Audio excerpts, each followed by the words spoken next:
சிவாய நம. எல்லாருக்கும் வணக்கம். நம்பி ஆரூரர் மேல ஒரு ஒலி பட்டது. அதுக்கு பின்னாடியே ஒரு ஒலி கேக்குது, ஆளால சுந்தரா அப்படின்ட்டு. அந்த குரலை கேட்ட உடனே அவருக்கு உடம்பெல்லாம் ஏதோ பண்ணுது.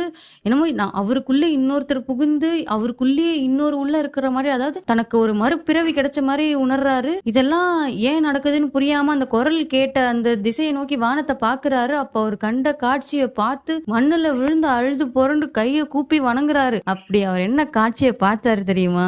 வேற யாரு, நாம சிவபெருமானும் பார்வதி தேவியாரும் விடை வாகனத்துல அவருக்கு காட்சி தந்தாங்க. அந்த காட்சி தந்ததோட சிவபெருமான், நம்பி ஆரூரா, உன் கைலாய வாழ்க்கையை காண்பாயாக அப்படின்றாரு. அவர் சொன்ன உடனே நம்பி ஆரூரோட கைலாய வாழ்க்கை அவர் கண் முன்னாடி வருது. சிவபெருமானுக்கு திருக்கைலாயத்துல எக்காலமும் பூஜை செய்து வந்தவர் தான் சுந்தரர். அந்த சுந்தரர் யாரு? ஒரு நாள் சிவபெருமான் கண்ணாடியில அவருடைய அழகான வடிவை பார்த்துக்கிட்டு இருந்தார். அந்த வடிவை பார்த்து மகிழ்ச்சி அடைந்த சிவபெருமான், சுந்தரா வா அப்படின்னு சொல்லிட்டு அன்பால கூப்பிடுறாரு. கூப்பிட்ட உடனே அந்த வடிவம் அழகிய ஆண் வடிவமா வெளியே நின்னு நம்ம சிவபெருமானையும் பார்வதி தேவியாரும் பார்த்து அம்மையே அப்பா அப்படின்ட்டு வணங்கி நிக்குது. அந்த மகிழ்ச்சி, அந்த வடிவத்தை கண்ட மகிழ்ச்சியை பார்த்து சிவபெருமான், சுந்தரணி இன்று முதல் எமக்கு தொண்டு செய்து வருக அப்படின்னு சொல்றாரு. ஒரு சமயம் வாசுகி பாம்பை வச்சு பார்க்கடலை கடையும் போது வாசுகி பாம்பு வலி பொறுக்க முடியாம விஷத்தை கக்குது. அப்ப அந்த பார்க்கடல்ல கடையும் போது வெளிப்படுற நஞ்சும் வாசுகியோட நஞ்சும் ஒன்னு கடந்து இந்த அரக்கர்களையும் தேவர்களையும் அழிக்க நேருது.